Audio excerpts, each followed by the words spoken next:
Bueno, pues nada, lo primero es muchísimas gracias por venir, a La Buena Letra también por acogernos aquí, en este sitio tan cálido, y también a Ediciones Filiputienses, que es la editorial que acogió el libro, que estaba antes independiente, y ahora, bueno, en esta segunda edición, este libro precisamente abre la sección de Ciencias Sociales de la editorial. Es una nueva sección que quiere abrir porque la persona de la editorial es José María Cumbreño, y él es poeta cacereño, entonces en esta editorial, y con este libro pues abre esta sección, ¿vale? Ciencias Sociales, que creo, bueno, tan importante porque hay muchas cosas que, bueno, quiero ahora decir para ahondar un poquito. Bueno, este libro, llamado El Puzzle Interior, lo que he hecho es pasarme en una metáfora el interior como si fuera una empresa. Creo que para empezar a conocer más las emociones y nuestro interior, claro, necesitamos de narrativa, de historias que nos lleguen más, que nos hagan comprender de forma más fácil, y de metáforas, ¿no? De imágenes, porque queda mucho recorrido todavía, yo creo, a nivel colectivo. Entonces, bueno, esta metáfora de la gran empresa, tomada de un maestro de Zen, bueno, pues alude a, yo aquí lo que he hecho es crear lo que yo veía, una estructura y un orden que a mí me iba surgiendo también de mi propia experiencia y de lo que yo iba experimentando también con mi trabajo. Entonces salían, pues bueno, departamentos, trabajadores, unos eran emociones, otros eran aspectos de nuestra propia personalidad, que al fin y al cabo, diferenciándolos y poniéndoles nombre, nos pueden ayudar, desde luego, a conocerlos.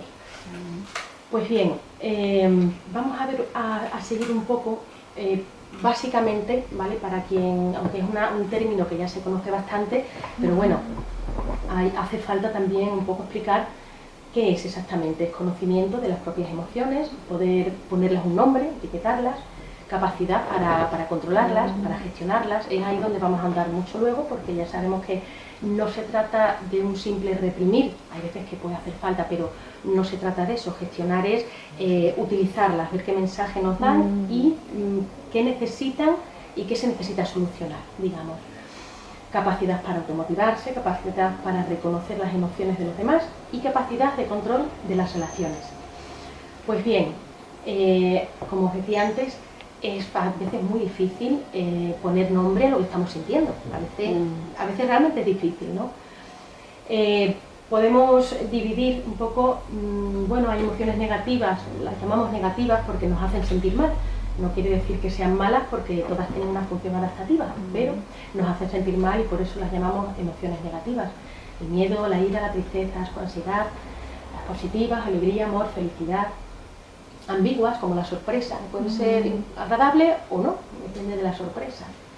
Luego están las sociales, que son realmente interesantes porque de alguna manera nos regulan unos a otros y realmente luego vamos a andar un poco en lo importante de la interacción social también. Arrepentimiento, corte, culpa, pudor, remordimiento, ridículo, timidez, vergüenza y envidia, que tienen tantas de estas emociones tan mala prensa, ¿no? Son tan rechazadas. Y emociones estéticas, bueno, pues ante algo bello, ¿no? Ante la belleza. Lo primero que necesitamos también es deshacer algunas creencias que nos limitan, que no son ciertas.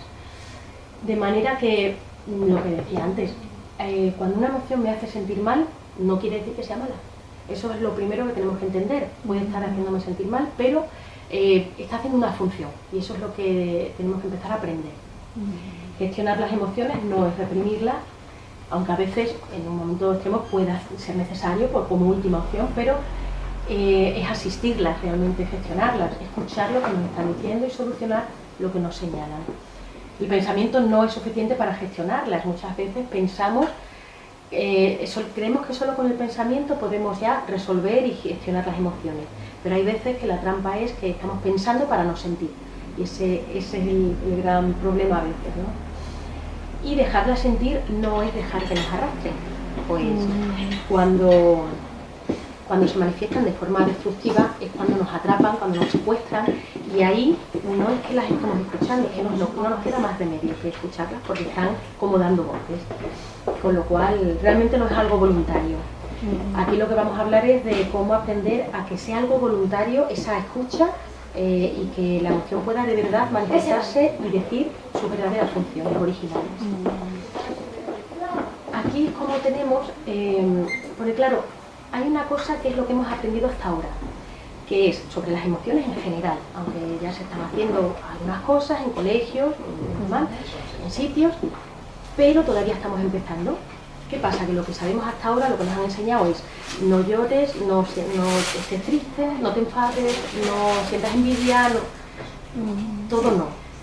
Y no te dicen más, vale, pero ¿qué hago entonces con lo que yo estoy sintiendo? Entonces, cuando uno es niño, el mensaje es, vale, entonces lo que estoy sintiendo no debo sentirlo. Ya está. ¿Qué recursos me dan para no sentirlo? Ninguno.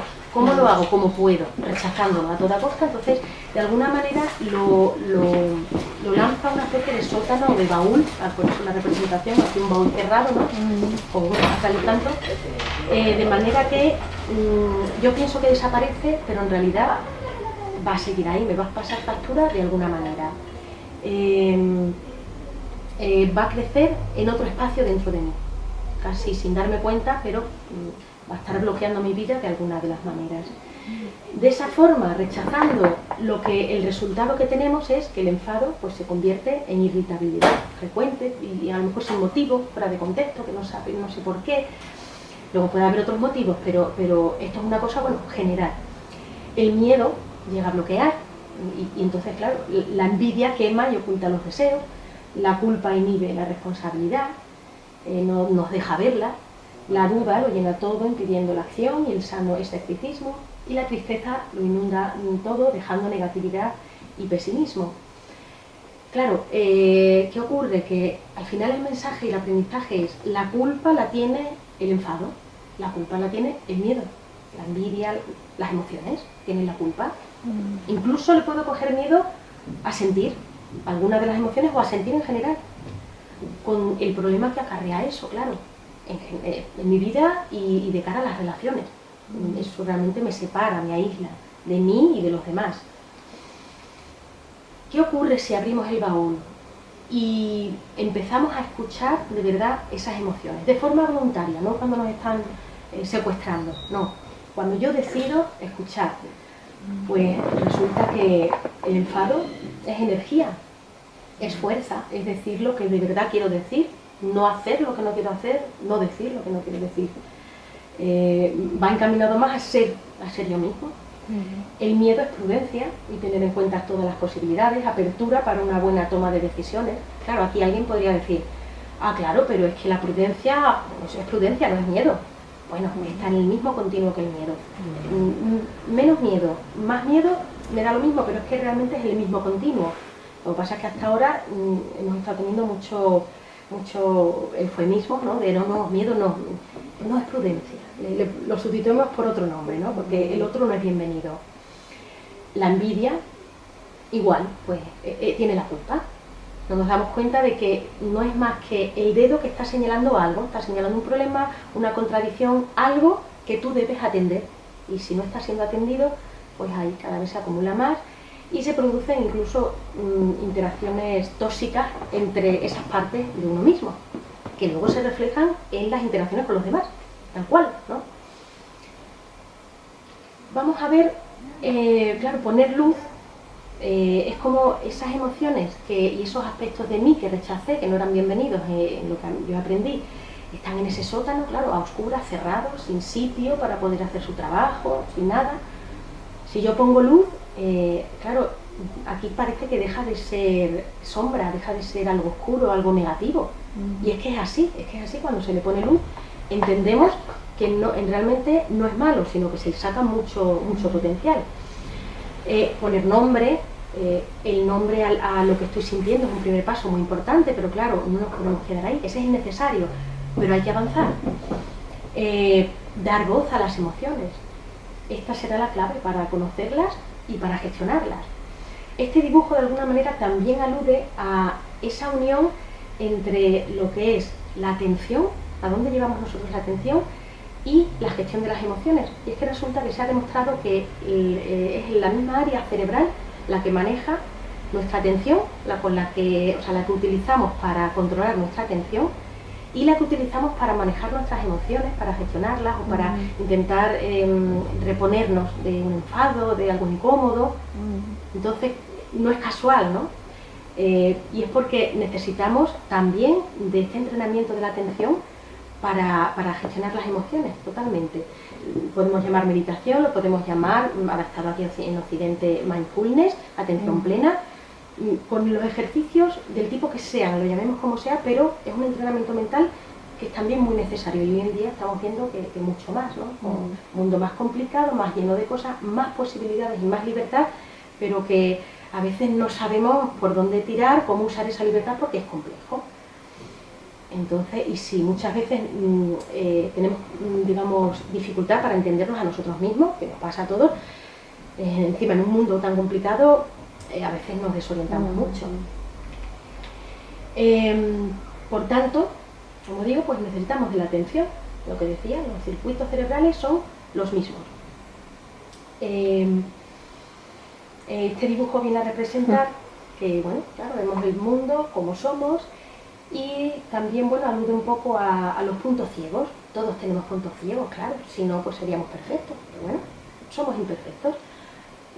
Se trata de que los puntos ciegos, bueno, a poder ser, sean más pequeñitos, o poderlos, bueno, poner un poquito más de luz en los sitios para tener al menos una calidad de vida y poder avanzar, poder evolucionar, y que no sea demasiado grandes esos puntos ciegos, pero desde luego, conociéndonos más, tendremos menos puntos ciegos, porque habrá más luz en todos los departamentos de la empresa, por así decirlo, o en muchos más de ellos. Y vamos a ver aquí lo que tengo es el índice del libro, ¿vale? Yo lo que hice fue dividir en 3 departamentos, o tres equipos, me gusta llamarlo equipo, ¿no?, de colaboración. El equipo protector, pues tenemos una parte con la que nos protegemos o controlamos el miedo, o el juez, ¿no? Muchas veces se dice, no hay que juzgar. Bueno, es que no es inevitable, lo hacemos constantemente. La cosa es si es una forma de juzgar y de criticar sana y constructiva, o es destructiva, ¿no? El equipo conector, que de alguna manera es como si fuera el cableado, que es lo que explico en el libro, refiriéndose a emociones como la tristeza, que en películas como Del revés se ve claramente, ¿no?, las funciones que de verdad tiene la tristeza, que están rechazadas, ¿no? Cuando yo siento tristeza y me estoy inhibiendo, es terrible, ¿no?, el nudo que se produce, y al final hace daño dentro. Si lo desahogo, al final lo que encuentro es tranquilidad, alivio, e incluso a lo mejor hasta, digamos, que descubro algo que me está diciendo esa tristeza, algo que no me había dado cuenta, o algo que quisiera hacer, algo que deseo, que no estaba haciendo y por eso tengo tristeza. Heridas emocionales, que a veces todos tenemos, ¿no? El niño inocente y vulnerable, la víctima. Luego en el equipo creador pues está ya el escéptico, el enfado, la envidia, partes de nosotros, emociones o aspectos de nuestra personalidad que yo creo que tenían más que ver con esa parte de evolución, de crear, y ese motor que nos empuja a evolucionar. Ya en la tercera parte, encajando las piezas del puzzle, es una reunión de empresa que con todos los trabajadores que hemos ido rescatando. Yo, claro, sobre todo me he centrado en lo más peliagudo, en las emociones más rechazadas en este libro, precisamente por eso, por ser más rechazadas, me parecía más interesante sacarlas a la luz y ver todo el potencial que tienen bueno. Entonces, en esa reunión, bueno, pues ya cierra, digamos, la historia del libro, que contiene, dicho sea de paso, varios relatos cortos, ¿vale? Para que, entiendo que tenía que ser una cosa amena y que llegara a todos, que pudiera llegar a todos. Tiene también ejercicios prácticos, como hemos visto ahí al final del índice. No es un libro de autoayuda al uso, en el prólogo lo explica bien José Manuel Ruiz. El prólogo, que además me encantó cómo lo expresó. Lo que trataba era de ser un libro riguroso científicamente, pero que fuera ameno, un poco más literario, y que fuera también práctico, que tuviera técnicas de psicoterapia para cada uno poder trabajarse de una forma sencilla. Hay 10 relatos, hay un poco más historias, pero al menos hay 10 personajes que encarnan diferentes emociones o aspectos de la persona, ¿vale? Curiosamente, el vigilante, en el segundo lugar, es el único que no tiene nombre. Me di cuenta estos días que, haciendo el recuento, quizá, como encarna al miedo, quizá quería ocultarse un poco, ¿no?, por protegerse. pero al fin y al cabo, bueno, ser vigilante es un ejemplo que pongo en el libro de imaginarte tú si te contratan en un gran almacén, pero como no estás bien visto, por lo que sea, en ese almacén, o sea, en esos grandes almacenes, en un comercial, un gran comercial, no está bien visto el guarda de seguridad. Entonces, bueno, pues te dicen, vamos a meterte en una habitación muy pequeñita, a oscuras, pero vas a tener un agujerito por donde vas a poder ver el resto del sitio, del comercio, y te vamos a pagar poco, porque claro, no estás bien considerado, y te vamos a poner al lado una alarma para que la saltes cuando tú pienses que hay un peligro. Claro, imaginaos en ese lugar el miedo que se puede sentir, sin poder acceder a todos los lugares, ni de pantallas ni nada, para ver si está pasando algo. Entonces, probablemente pulsas la alarma en más ocasiones de la cuenta. Esto se traduce en ataques de pánico, problemas de ansiedad, es lo que de una forma metafórica ocurre muchas veces dentro de nosotros. Entonces, diferentes personajes, Amelia pues afronta una herida del pasado, Lina descubre la función de la vulnerabilidad, que en este caso tiene tanta importancia en las relaciones personales, sobre todo las más cercanas, amistades íntimas o parejas, de manera que si se esconde esa vulnerabilidad, es que es imposible relacionarse en realidad. Tiene uno que estar dispuesta a una apertura de lo más íntimo para de verdad que haya una conexión de verdad. Esa es una de las grandes funciones de la vulnerabilidad, por ejemplo. El sentimiento de víctima, celos, Fran y Félix, representando los extremos del escepticismo, la total credulidad con el total escepticismo o en el extremo, ¿no? Todos los extremos no son buenos y ninguno de los dos extremos realmente les va a proteger, es un poco lo que viene a representar el relato. Y Cecilia pues destapa la función de la envidia, que realmente lo que descubre son sus deseos. Bueno, finalmente tenemos aquí como en la base de cada pensamiento racional hay una emoción. No hay razón sin emoción porque es indisoluble. El fluir ocurre cuando estamos en nuestro mejor estado, en el que razón y emoción se unen en calma hacia un objetivo. Y con esto termino las diapositivas, pero me gustaría decir una última cosa antes de pasar a las preguntas que queráis hacer, y es que en Facebook y en las redes sociales compartí yo una pregunta que habéis interaccionado con cosas muy interesantes respecto a la contraportada, que hay en el cartel de esta presentación, aparecía en el mismo plano.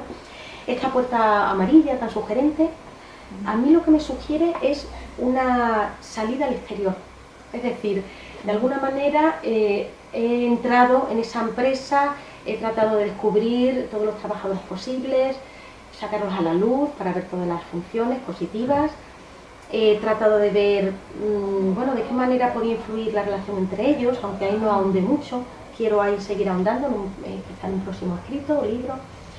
Y esto es una apertura hacia el mundo, dando la importancia a las interacciones y a cómo las vivencias que nos seguimos dando en la vida adulta realmente siguen conformando la expresión incluso de la cadena del ADN. O sea, así de increíble, ¿no?, los últimos descubrimientos que ha habido en la ciencia. Con lo cual, bueno, las implicaciones que tiene esto son tremendas, y de cara a la educación, al mundo laboral, tiene muchas implicaciones. Por ejemplo, pues se me ocurre el tema del acoso escolar, pero el acoso en general, porque aunque no sea escolar o en el trabajo, hay muchas señales que a lo mejor están ocurriendo y no las vemos o no las queremos ver, no atendemos, o se pasa, se mira para otro lado, o es incómodo, y de alguna manera estos son señales, y son señales también emocionales que la gente está dando, y que ante esa desconexión que muchas veces tenemos unos y otros, claro, es un caldo de cultivo para que se den muchos problemas.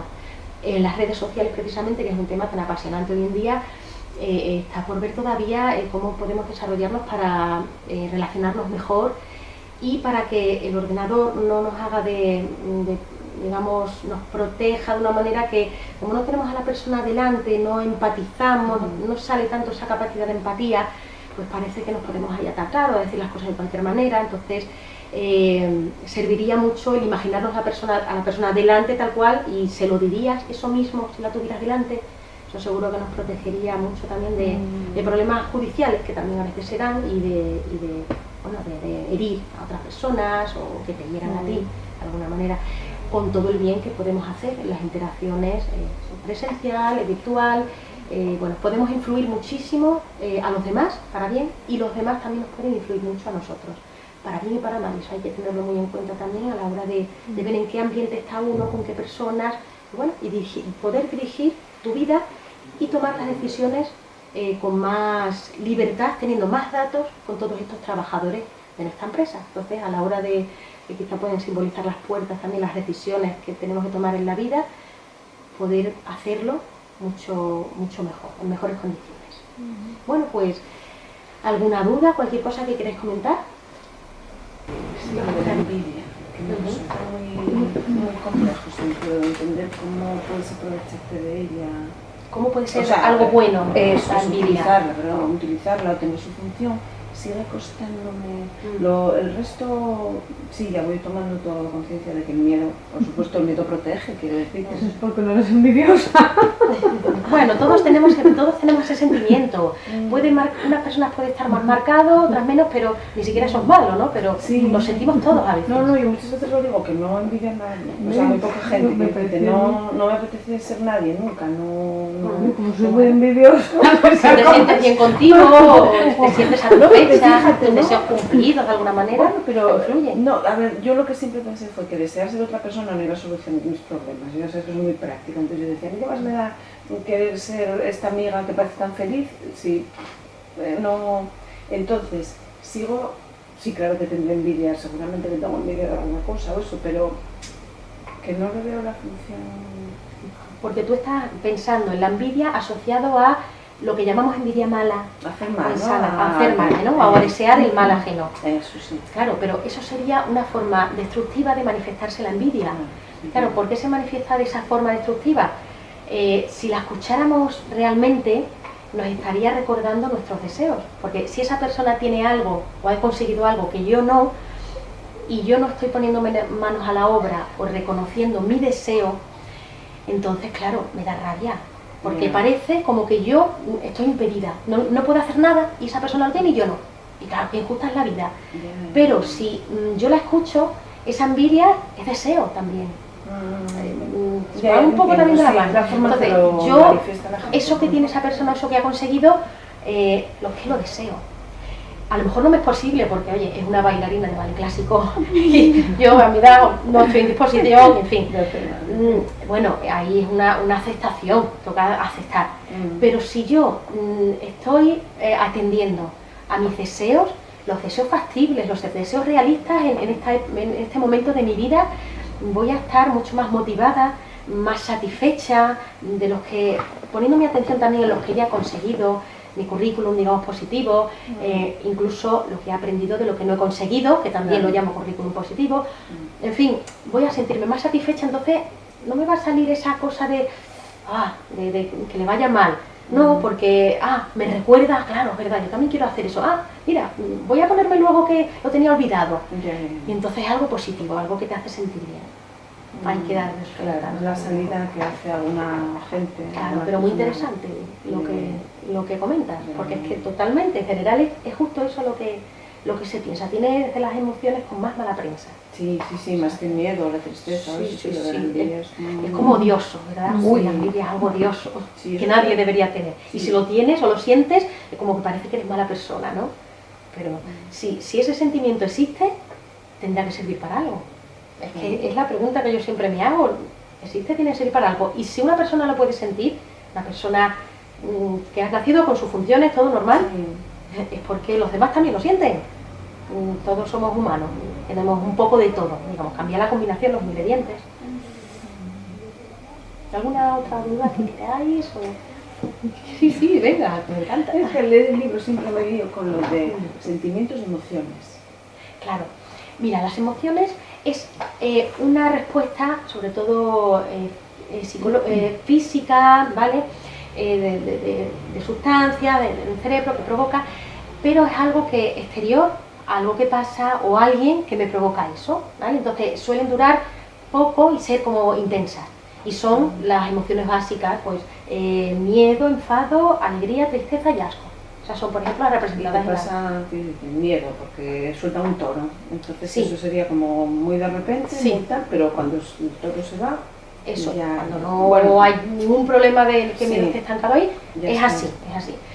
Un sentimiento es algo ya subjetivo, es, digamos, la vivencia subjetiva que deja esa emoción, o que a lo mejor viene de atrás, o experiencias de atrás, pero ese pozo, eso que ha dejado, y puede durar más en el tiempo, ser menos intenso.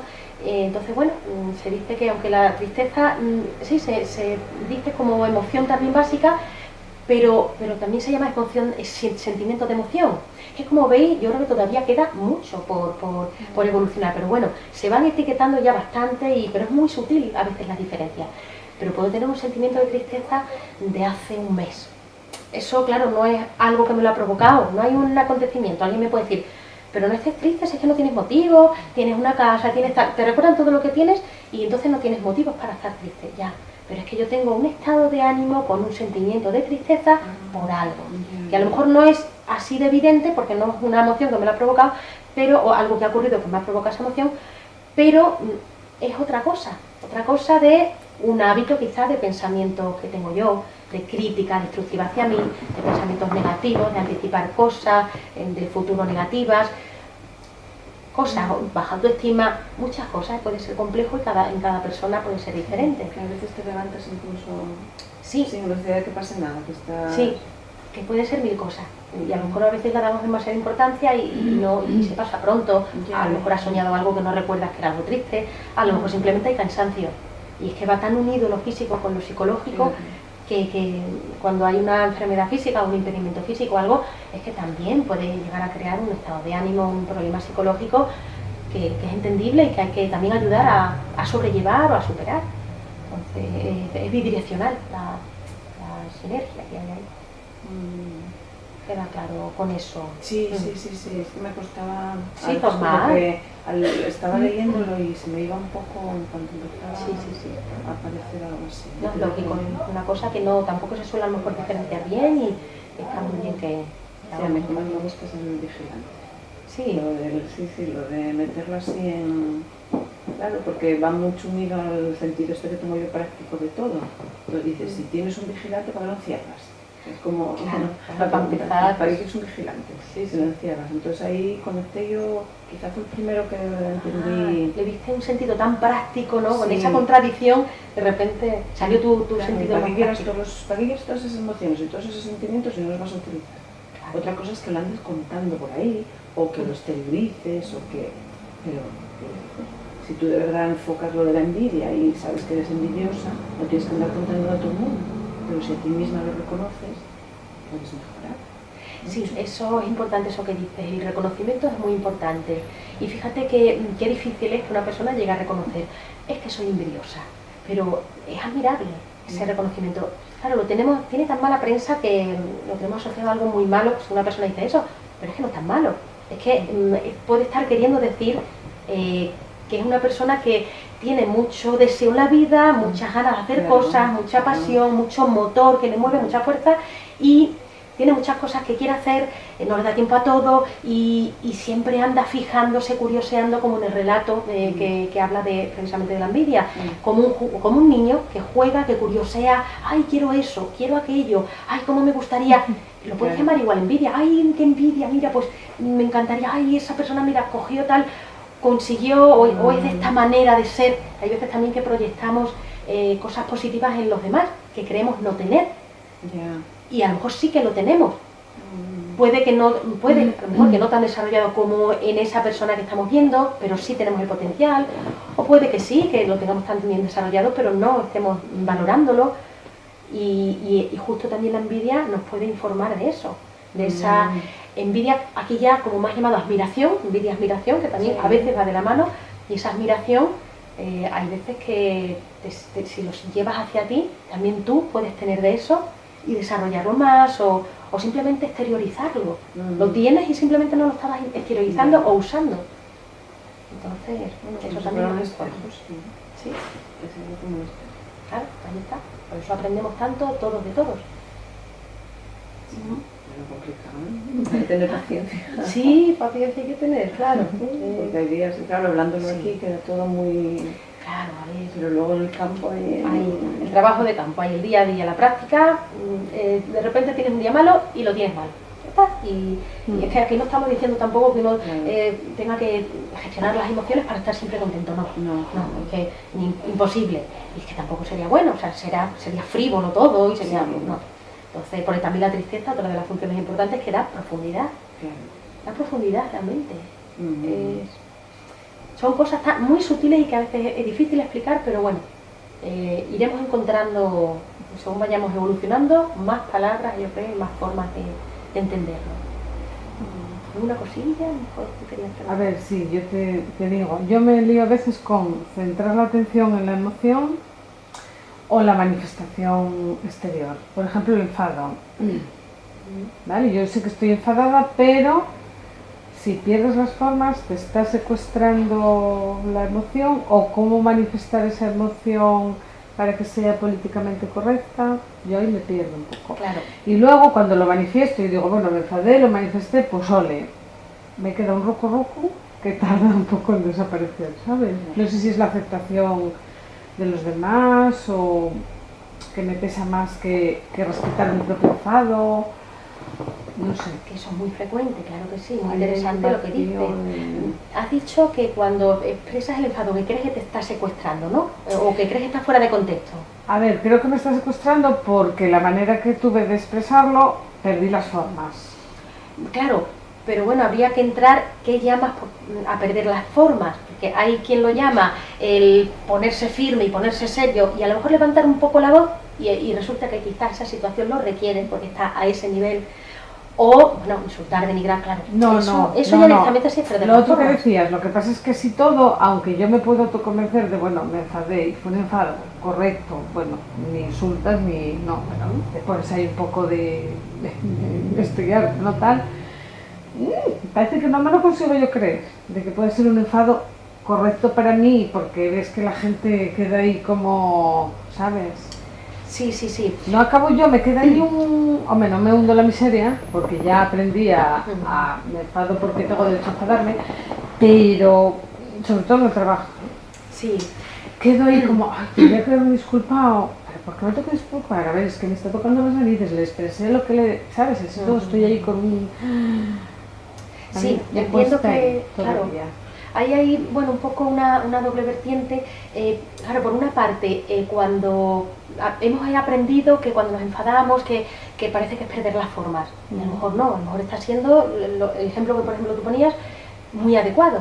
Pero luego por otra parte, en lo que estamos aprendiendo a ensayar con las emociones, hay veces que quizá puede haber una incomodidad, puede ser adecuado todo eso que se está diciendo, bastante dentro de contexto, pero a lo mejor hay un grado que quizás estás percibiendo, a lo mejor pueda tener razón esa voz que te avisa, estás percibiendo que algo no está del todo en su sitio, porque lo que tú dices, a lo mejor no te lo estás creyendo del todo porque no estás segura del todo.